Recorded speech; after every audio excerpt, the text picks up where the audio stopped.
In the congressional hearing room, 42 million Americans watched as Mark Levin mocked Jasmine Crockett's law degree. His smirk sliced through the silence, until her response shook the chamber to its core. What truth could she reveal that turned arrogance into America's reckoning? In the next few seconds, you will witness the truth that they never wanted the public to know. The red tally lights snapped alive. 1, 2, 3. They glowed like burning eyes, fixed on the chamber, fixed on the stage. The word live slashed across millions of television screens in bold, blood-red letters. In bars, kitchens, hospital waiting rooms, the same silence spread, an entire nation holding its breath. Mark Levin walked in with the swagger of a man who believed the room was his to command. His shoulders squared, his chin lifted just enough to say, "I'm untouchable." His voice had always been thunder, the kind that shook microphones and rattled walls, and tonight he was ready to unleash it. Papers stacked high in front of him looked less like notes and more like weapons.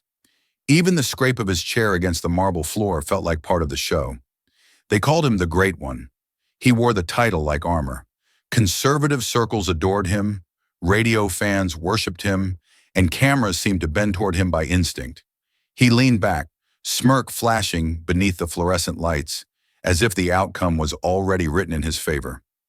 To his supporters, this was another victory lap waiting to happen. But across from him sat Jasmine Crockett, silent, unmoved. Her hands rested on a thin brown folder, the edges worn, the cover plain. It looked ordinary, forgettable, yet the way her fingers hovered over it made the folder feel dangerous, like a blade wrapped in paper. She didn't glance down once. Her gaze was fixed on Levin, sharp as glass, calm as still water before a storm. A camera operator caught it, the folder, zoomed in tight, holding the frame. The viewers at home noticed. What was inside? Evidence? Questions? Or something that could end a career in one heartbeat? No one knew, but the thought alone spread electricity through the air. The chairman cleared his throat, but even his voice seemed swallowed by the tension. A water glass trembled near Levin's hand. One drop slid down and hit the desk with a click that felt louder than it should have. Jasmine's eyes flicked toward it, her expression unreadable. For a moment, that single sound echoed like a gavel. 42 million Americans leaned forward. Red lights blinked like warnings. And the question now hung over the room, heavier than the marble walls themselves. Who would strike first? The man with the thunderous voice, or the woman with the silent folder?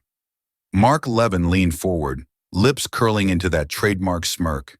His voice cracked through the silence like a whip.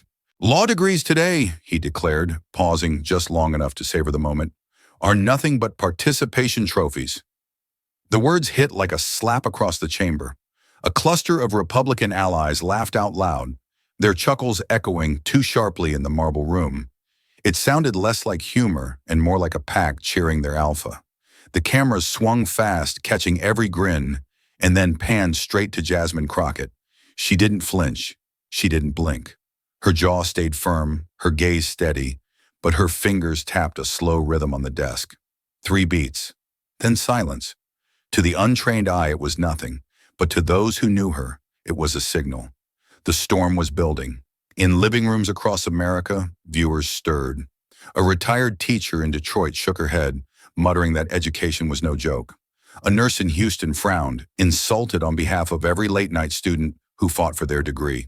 A veteran in Ohio clenched his fist, hearing in Levin's words the same arrogance that had dismissed his service years ago. Millions of people felt mocked, not just Jasmine. Levin fed off the reaction, mistaking the chuckles for dominance. He adjusted his glasses, his voice rising louder, heavier, meant to drown out any doubt.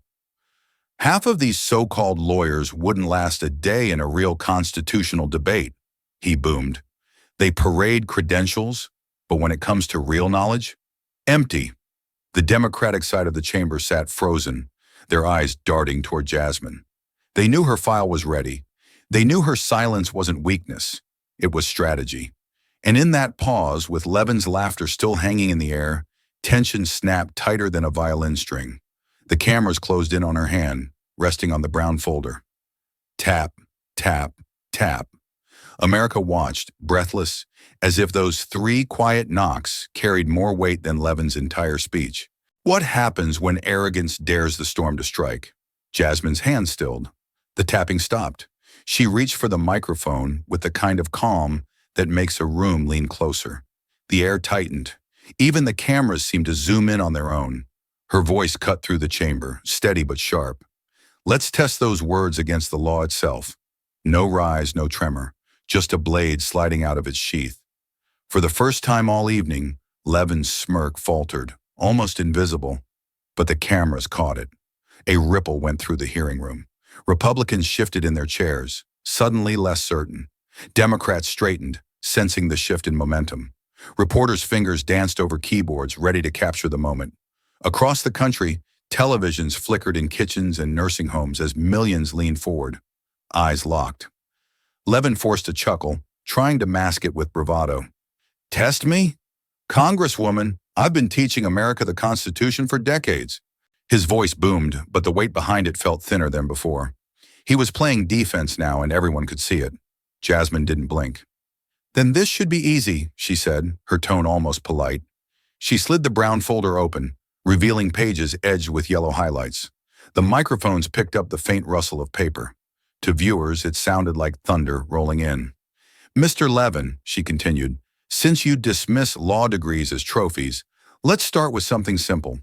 Something every first-year law student knows. Her eyes locked on his. Define the Doctrine of Incorporation. The room froze. A question so basic, so elemental, that even rookies in law school could recite it. Levin adjusted his glasses, a tell he'd shown before. He opened his mouth, then hesitated. A pause. Too long. Gas slipped from the audience. Phones lit up on social media. Hashtags started forming in real time. The Great One had been challenged, and for the first time, he wasn't charging forward. He was cornered. Jasmine leaned back slightly, letting the silence stretch. She didn't need to push. The nation could already feel the pressure crushing him. And as the red lights blinked, the question became inescapable. What happens when the Great One faces the simplest questions of law under the nation's gaze? Jasmine didn't let the silence slip away. She leaned forward, her eyes locked on Levin. Since you've called law degrees trophies, let's go deeper. Tell this committee the difference between a motion in limine and a motion for summary judgment. The words landed like a gavel strike. Simple, sharp, a question any practicing lawyer would recognize. Reporters froze mid-keystroke. The red lights on the cameras blinked hotter, as if they too sensed the blood in the water. Levin blinked, adjusted his glasses. He shifted in his chair, papers rattling in his hands. Congresswoman, I'm not here for law school quizzes, he scoffed, but the chuckle caught in his throat. A bead of sweat rolled down his temple and splashed onto the page in front of him. The microphones caught it all, the faint tremor in his voice, the pause too long for comfort.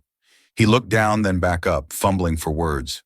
A motion in, well, it's about procedure, he muttered. His tone cracked like glass under weight. The chamber stirred. Whispers spread along the rows. A Republican staffer bit his lip, while a Democrat smirked into her notebook.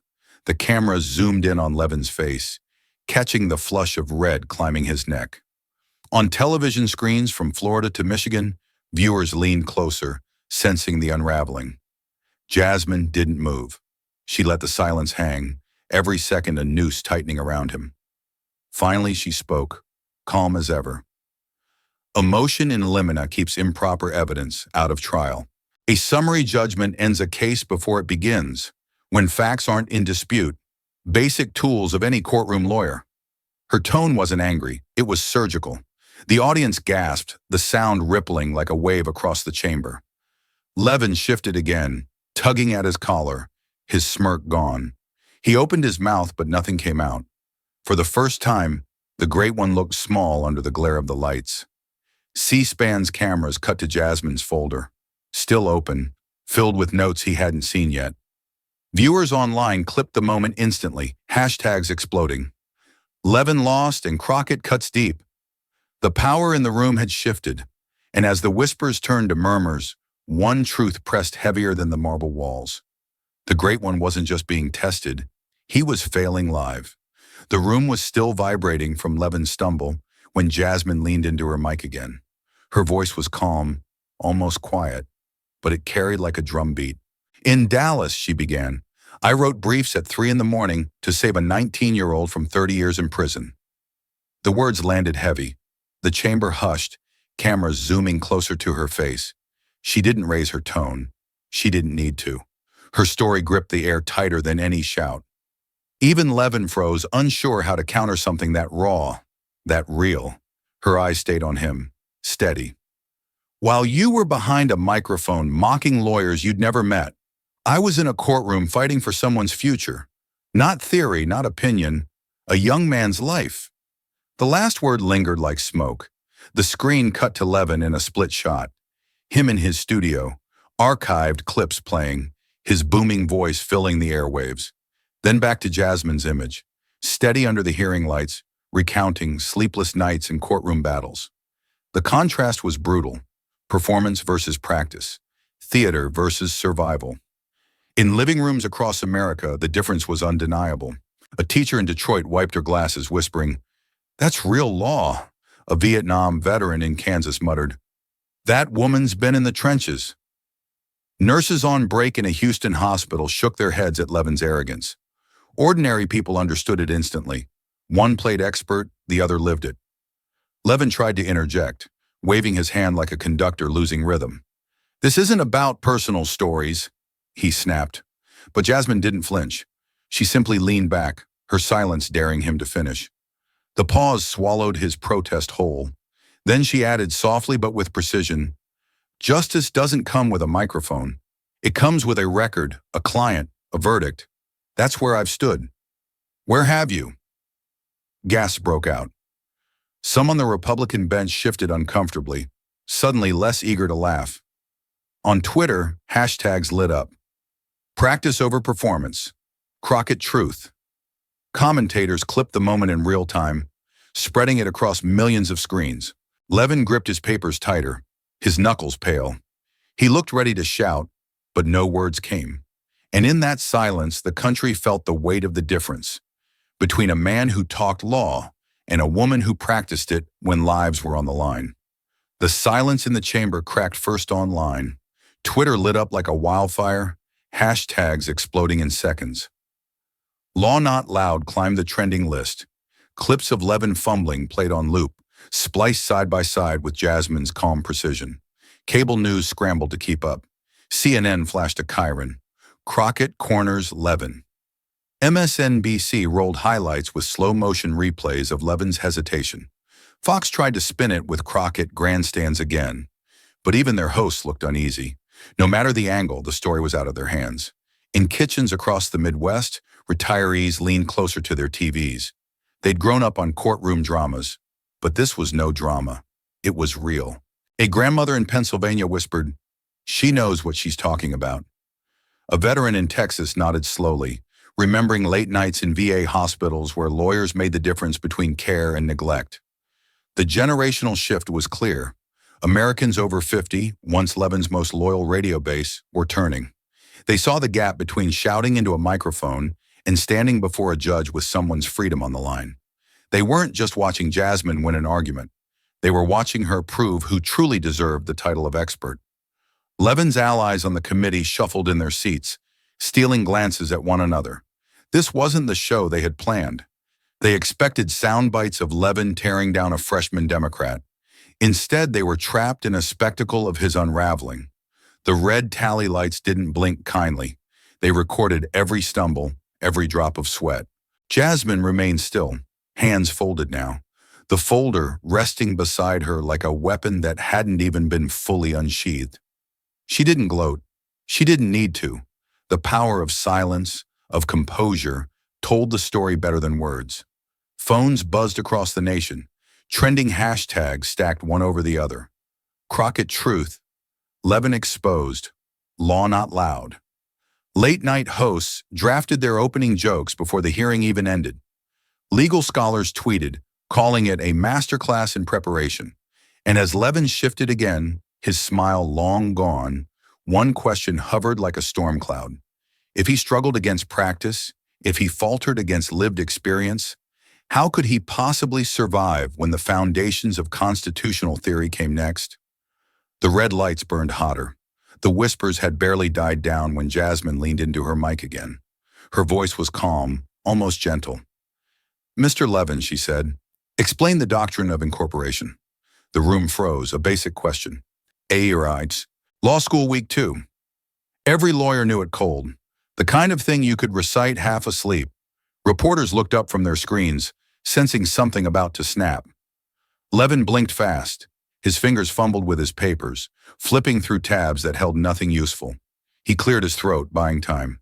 The doctrine, well, it's, about how rights apply. His words trailed off into the marble silence. Gasps broke across the chamber. It wasn't just hesitation, it was collapse. The great one, the man who lectured America nightly, was groping for words any first-year student could give without blinking. The cameras closed in on his face, catching the sweat glistening under the lights. Jasmine waited. She didn't interrupt. She let him hang there. 10 seconds that stretched like a lifetime. The only sound was the faint hum of C-SPAN's audio feed, until a single drop of water slid from Levin's glass and hit the desk.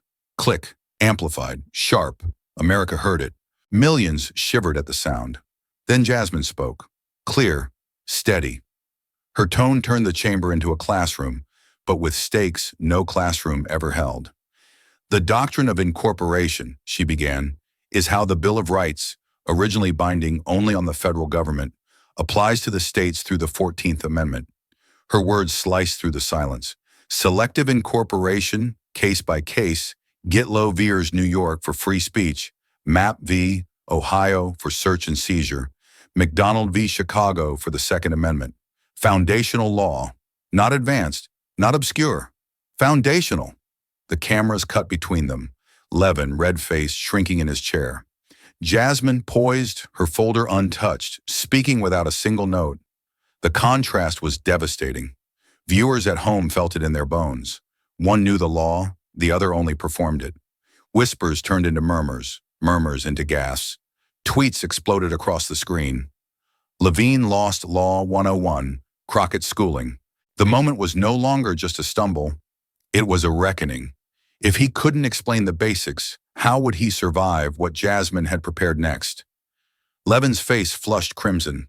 His jaw tightened, his voice suddenly exploding like a cannon. "Ambush!" he barked, slamming his hand on the desk.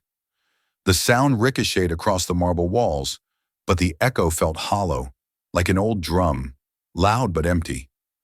The room didn't move. No gasps this time, no nervous laughter, just silence. A silence so sharp it cut deeper than his roar. The red lights above blinked, recording every flicker of his fury. Jasmine sat still. She didn't rise. She didn't rush to respond.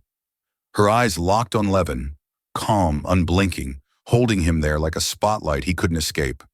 1 second, 2, 10. The silence stretched until even his allies shifted in their seats. Across America, viewers leaned in closer. They had seen angry men pound tables before. They had seen rage dressed as authority. But here the quiet held more power than the noise. In kitchens, veterans whispered, "That's control." Teachers nodded, recognizing the discipline of a woman who knew her strength didn't need to shout. Levin tried again, his voice straining louder, as if volume could patch the cracks in his argument. "This is a setup, a cheap trick." His words stumbled, each one weaker than the last. The louder he got, the smaller he seemed. Jasmine stayed unmoved. Her silence wasn't weakness. It was a mirror. And in that mirror, Levin's bluster looked ridiculous. His booming voice, once commanding, now rang out like static on a broken radio. He wasn't in control anymore. He was unraveling. Reporters scribbled furiously, their pens scratching like thunder. Tweets poured in. Ambush or ignorance. Silence wins. The internet knew what the chamber had just witnessed. Loudness was no substitute for knowledge. Fury was no match for preparation. Levin's hand trembled as he adjusted his papers again, eyes darting from page to page, searching for rescue. But the silence kept swallowing him, devouring every excuse he tried to muster. He had walked into a trap, but the trap wasn't the questions, It was his own arrogance. Jasmine finally leaned back, folding her hands. Still no words. She didn't need them. Her silence had already delivered the blow. And as the cameras captured Levin, shrinking under the weight of nothing but quiet, America saw the truth with brutal clarity. Shouting doesn't prove you know the law. The cameras moved in slow, deliberate arcs. Levin had slumped back in his chair, his face a deep, angry red. His papers sat scattered in front of him, untouched, his hands gripping the edges of the desk like it might anchor him. Across the aisle, Jasmine sat upright, calm, the very picture of control. The contrast was striking. One man shrinking under the weight of his own anger, one woman steady as steel beneath the lights.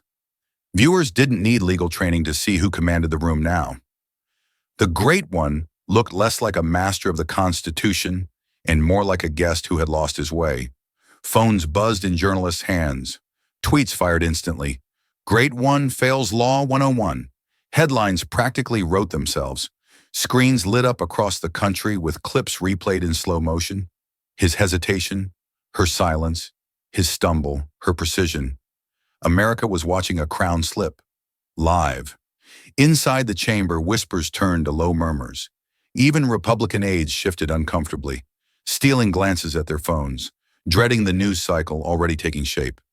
Democratic members leaned forward, some biting back smiles, others just shaking their heads in disbelief. The air smelled of panic, but not on Jasmine's side. She hadn't raised her voice once. She hadn't rushed. Every move had been deliberate, every pause weaponized. And in that stillness, she forced Levin to fill the air with noise that betrayed him.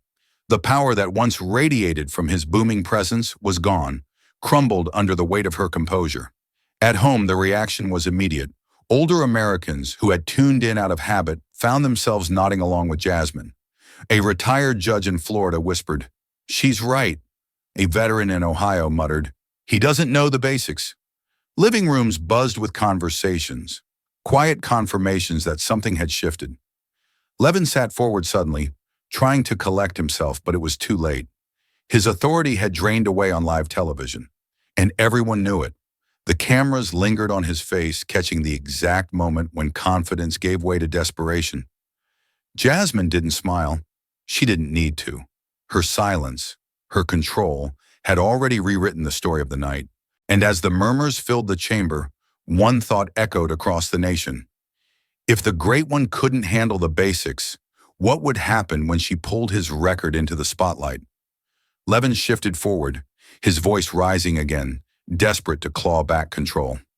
"This chamber is full of diversity hires and fake degrees," he sneered, his smirk stretching too wide, too forced. The words sliced through the air, harsh and bitter, landing heavy on marble and skin alike. A few Republican allies chuckled, their laughter bouncing awkwardly off the walls. It didn't sound strong. It sounded rehearsed, brittle, like the laugh of men clinging to a crumbling stage. Their eyes darted toward the cameras, but the cameras weren't with them anymore. At home, the reaction was different. Viewers winced. A retired teacher in Michigan shook her head. A nurse in Georgia muttered, "That's not debate, that's disrespect." For millions watching, the insult wasn't clever. It was shameful. The arrogance stung, not just for Jasmine, but for everyone who had fought for their education. Jasmine finally lifted her gaze, calm, direct. Her voice was steady, but it cut cleaner than any insult. "Let's talk about records," she said, her words ringing in the silence. "Not insults." The chamber stilled. Levin's smirk froze, then faltered. He had swung low, expecting her to flinch, expecting her to fight fire with fire. Instead, she had disarmed him with something he couldn't laugh off: accountability. C-SPAN's cameras zoomed tighter on her, catching the steel in her eyes, the unshaken posture. She wasn't angry. She wasn't rattled. She was ready, and America could feel it. On Twitter, the hashtags exploded again. Records not insults, Crockett calm. Journalists typed fast. Chyrons updated in real time. CNN, Crockett demands records. Fox stuck with Crockett plays identity card, but the clip itself told the truth. The public could see who was standing tall and who was sinking. Levin's allies shuffled in their seats, the laughter gone. They had backed the wrong punchline, and now the weight of it pressed against them. Levin tried to chuckle again, but it landed flat, the sound of a man who no longer believed his own bravado. Jasmine leaned forward just slightly, her folder still closed but alive with promise. She hadn't unleashed it yet. She didn't need to, not when his own words were digging the hole deeper. And as the silence returned, thicker now, millions of Americans saw the balance tip even further. Levin had chosen insults. Jasmine had chosen truth. If records came next, how much deeper could he fall? Jasmine reached down slowly, fingers brushing the thin brown folder that had sat untouched all night. The chamber seemed to hold its breath. She flipped it open with one clean motion, pages marked with yellow highlights glowing under the lights. The sound of paper against wood sliced through the silence. Her voice stayed calm, steady. "Mr. Levin," she said, "you told your listeners that Marbury versus Madison stood for judicial restraint." She paused, letting the weight of it settle. Then she turned a page and the committee screen lit up with the quote in his own words. A low gasp spread through the chamber. The projection left no room for spin. Everyone in the room knew that Marbury vs. Madison established judicial review, not restraint. To mistake the very cornerstone of constitutional law was not just sloppy, it was humiliating. Levin's face flushed under the bright cameras. His fingers twitched at the pile of papers before him, but there was nowhere to hide. The evidence was his own record, words he had spoken, mistakes etched in his own voice. The murmurs grew louder. A Democrat leaned toward her colleague, whispering in disbelief. A Republican aide shifted uncomfortably in his chair, staring hard at the floor. Reporters typed frantically, knowing they had the moment that would lead every evening broadcast. On television screens across America, viewers leaned closer. Clips of Levin's blunder replayed in side-by-side comparisons. On one side, his confident declaration that Marbury meant restraint. On the other, Jasmine's calm dismantling of his claim. The contrast was brutal, undeniable. Jasmine did not smile. She did not mock him. She simply flipped to the next page, more yellow lines glowing like warning signals. "This is not about insults," she said, her tone firm but measured. "This is about the record, and your record, Mr. Levin, is filled with mistakes no first-year law student would make." Her words landed heavy. Levin tried to adjust his expression, forcing a smirk, but the cameras caught the fear in his eyes. His authority, once carried by a booming voice, was now collapsing under the quiet weight of facts highlighted in yellow. The folder stayed open in front of her, its pages like a blade yet to strike. If he faltered on the foundation of the Constitution, what deeper flaws was she about to uncover next? The folder lay open, its yellow highlights glowing like warning flares. Levin sat stiff, his jaw clenched, his face still red from the sting of his own mistakes. Jasmine leaned closer to the microphone, her voice low but unshakable. "You write books," she said, every word crisp. "I save lives. You talk law. I practice it." The chamber froze. No one shuffled, no one whispered. Her words carried the weight of lived truth, striking harder than any cross-examination. They didn't just expose Levin. They defined the gulf between the two of them, lived for the entire nation to see. On the split screen, the cameras cut to reactions. A veteran in Ohio, watching from a bar, nodded slowly at the television. He had spent nights in cold courtrooms waiting for someone to defend him. For him, Jasmine's words weren't rhetoric. They were recognition. In Detroit, a single mother sat in her living room, tears forming in her eyes. She remembered the lawyer who once fought to stop her eviction, the difference one case had made in her children's lives. To her, Jasmine wasn't grandstanding. She was speaking a language of survival. Levin shifted in his seat, gripping his pen so tight it looked ready to snap. His allies glanced at him but said nothing. They had no lifeline to throw, no quip strong enough to erase the sight of a man unmasked. Jasmine stayed still, her eyes never left him. "The law is not a game," she continued, her voice steady. "It is not a brand. It is not a radio slogan. It is the difference between prison and freedom, between dignity and despair. That is where I stand. That is where I have always stood." The silence that followed was crushing. Reporters stopped typing. Even the cameras seemed to hold their breath, lingering on Levin's paling face before swinging back to Jasmine's unshaken posture. At home, millions of Americans felt the shift deep in their bones. The performance was over. The theater had ended. What remained was reality, bare and undeniable.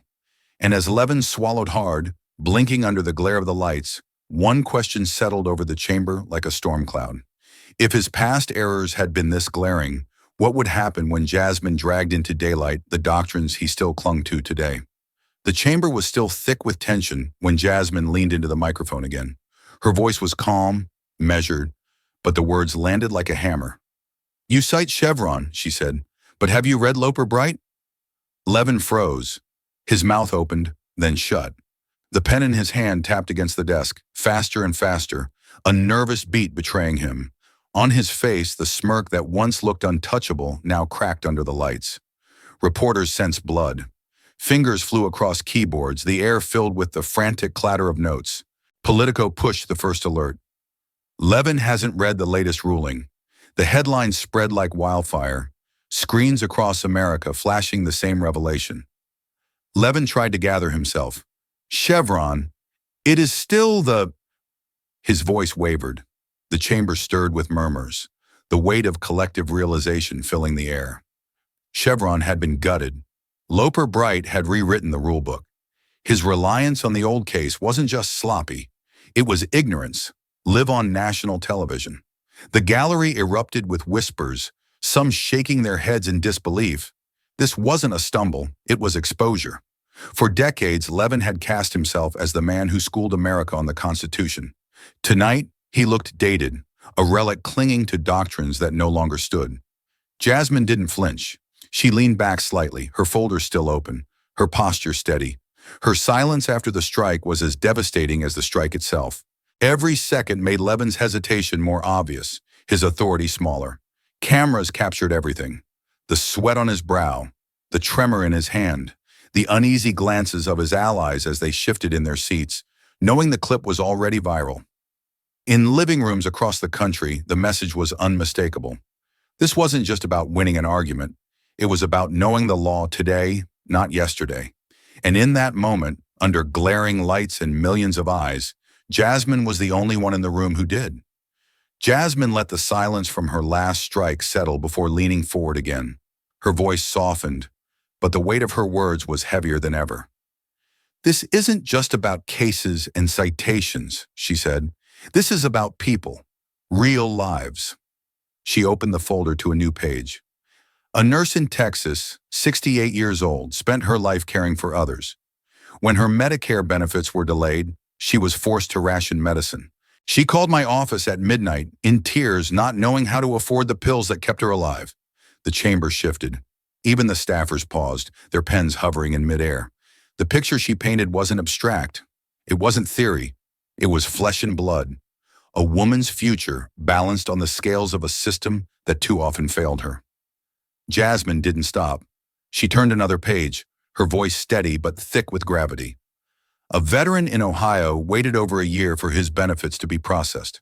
A man who risked his life for this country, left sitting in a broken system. He wasn't a case number. He wasn't a statistic. He was a human being whose dignity was on hold." In living rooms across America, older viewers felt the sting. They saw themselves in that nurse. They heard their brothers, husbands, or neighbors in that veteran. Tears welled in eyes across Detroit, Pittsburgh, Phoenix. This wasn't courtroom trivia. It was survival. The camera lingered on Jasmine's face, her eyes locked forward, her tone unwavering. "When you misstate the law, when you treat it like a performance, these are the people who pay the price. Not me, not you, them." The chamber sat heavy with silence, the weight of her words sinking deep. Levin shifted in his chair, trying to muster a response, but nothing he said could erase the images she had just etched into the minds of millions. And as she closed the folder halfway, her hand resting gently on its edge, the contrast was complete. He spoke in slogans. She spoke in lives. Levin snapped. His fist slammed against the desk, his voice cracking through the chamber. "This is a circus," he roared, but the words rang hollow. The echo bounced off marble walls and died in the silence that followed. No one moved. The cameras caught every detail. His flushed face, the trembling hand clutching a pen, the fury that sounded less like strength and more like desperation. Even his allies looked down, their earlier laughter long gone. Jasmine didn't flinch. She calmly gathered the folder in front of her, closing it with a quiet finality that felt louder than his outburst. Leaning toward the microphone, she spoke barely above a whisper. "You perform law, I practice it, and practice always wins." The line landed like a verdict. The chamber erupted, not in noise, but in raw reaction. Some gasped, some nodded, others simply stared, unable to deny the clarity of the moment. She hadn't shouted. She hadn't mocked. She had ended it with a truth too sharp to ignore. Across America, screens lit up. A retired steelworker in Pennsylvania replayed the clip 3 times, shaking his head in awe. A mother in Detroit whispered to her children, "That's what strength looks like." In a crowded Ohio bar, veterans raised their glasses, their voices low with respect. On social media, the montage unfolded in real time. Clips shared, captions written, comments flooding in. The hashtags multiplied. Crockett wins, practice not performance, law not loud. The nation wasn't just watching anymore. It was choosing sides. The cameras stayed on Jasmine for a long beat, her calm expression standing in stark contrast to Levin's unraveling frame. It was more than a moment in a hearing. It was a turning point, recorded live, impossible to erase. And as the screen faded to the committee seal, one question hovered heavy over the country, drawing the chapter to a close. Whose voice will America trust in the battles to come? The loud or the true? If this story moved you, don't just scroll. Like, share, and subscribe. Your voice keeps these stories alive. What part stayed with you? Drop a comment and let's remember together. This dramatized story is drawn from real events and public figures. The characters and dialogue are fictionalized for commentary, education, and inspiration. Thanks for watching. Truth isn't over. It's just waiting for someone to hear it.